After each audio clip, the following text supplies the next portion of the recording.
Have you ever felt like you're your own worst enemy? You set goals, you make plans, but somehow you end up standing in your own way. It's a frustrating, confusing experience that many of us face. This isn't just a lack of willpower. It's a deep-seated psychological pattern known as self-sabotage. It's the invisible force that holds you back from the life you truly want to live. Today, we're going to peel back the layers of this complex behavior, journeying deep into the mind to understand why we do it, and more importantly, how we can stop. This is a deep dive into the 7 layers of self-sabotage. Let's begin with Chapter 1, the unconscious conflict. At the very core of self-sabotage is a hidden battle within ourselves. Part of you wants to succeed, to be healthy, to find love.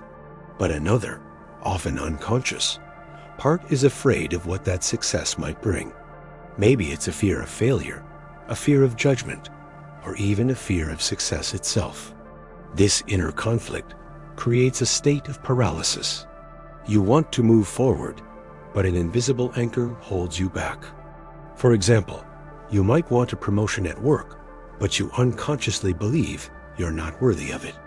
So, you accidentally miss deadlines or perform poorly in meetings.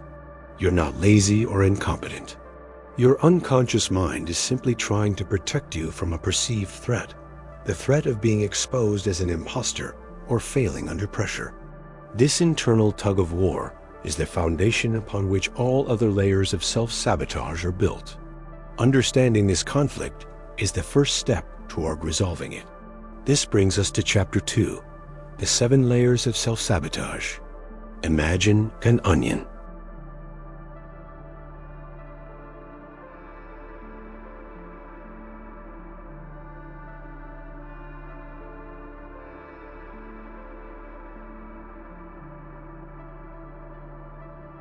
Like anxiety, boredom, or the fear of not doing it perfectly. The second layer is perfectionism.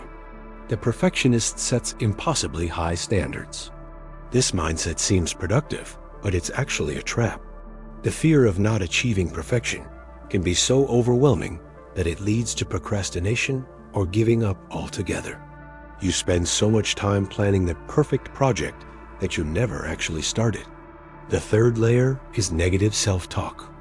This is the critical inner voice that constantly tells you you're not good enough, smart enough, or capable enough. It's the voice that whispers you're going to fail right before a big presentation. This relentless internal criticism erodes your self-esteem and confidence, making you believe that you don't deserve success. The fourth layer is what we call upper limiting. Have you ever noticed that right when things are going really well, you do something to mess it up? That's upper limiting. It's an unconscious belief that there's a limit to how much success, happiness, or love you're allowed to experience. When you reach that self-imposed ceiling, this could mean starting a fight with your partner when the relationship now we go deeper. The fifth layer is fear of the unknown. Humans are creatures of habit. The idea of change, even positive change, can be terrifying because it represents the unknown. Staying in a dead-end job or an unhealthy relationship might be miserable, but at least it's a misery you know. The uncertainty of what lies beyond that comfort zone can be so paralyzing that we choose to sabotage any opportunity for change, just to stay where we are. The sixth layer is unresolved trauma and limiting beliefs. This layer is much deeper and often stems from our childhood experiences.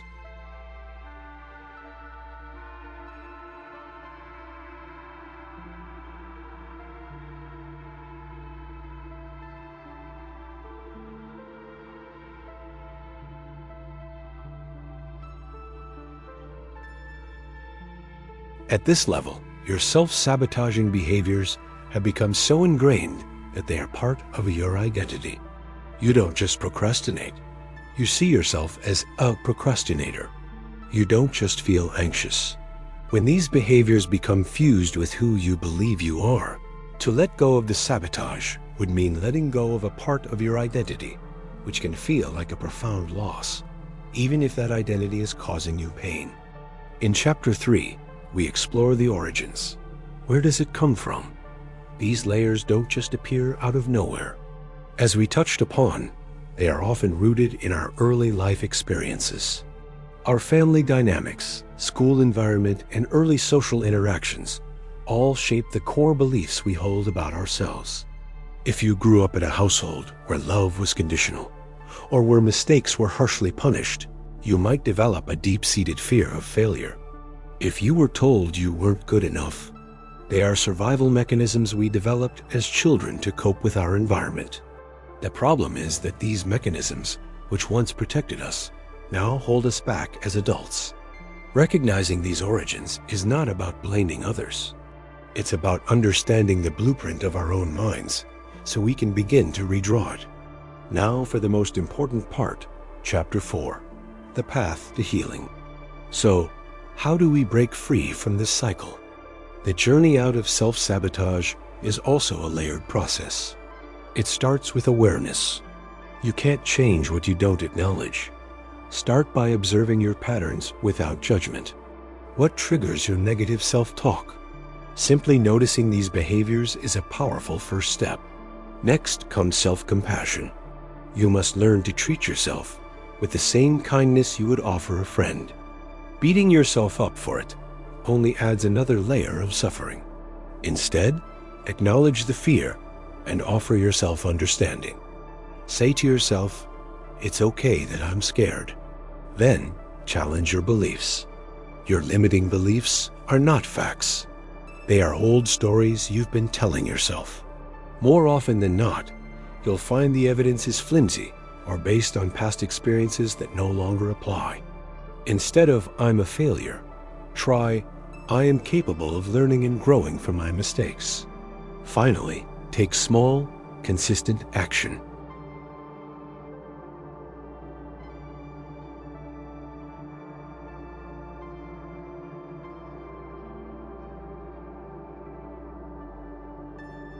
And that brings us to our final chapter, Chapter 5, Living Beyond Sabotage.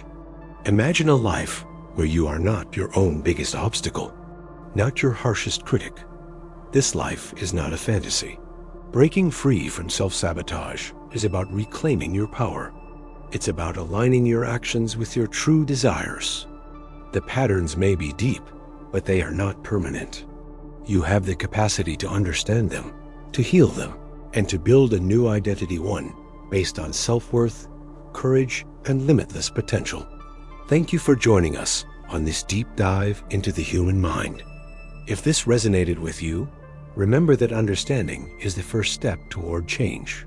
If you found this video helpful, please like, share, and subscribe for more content on psychology and self-improvement.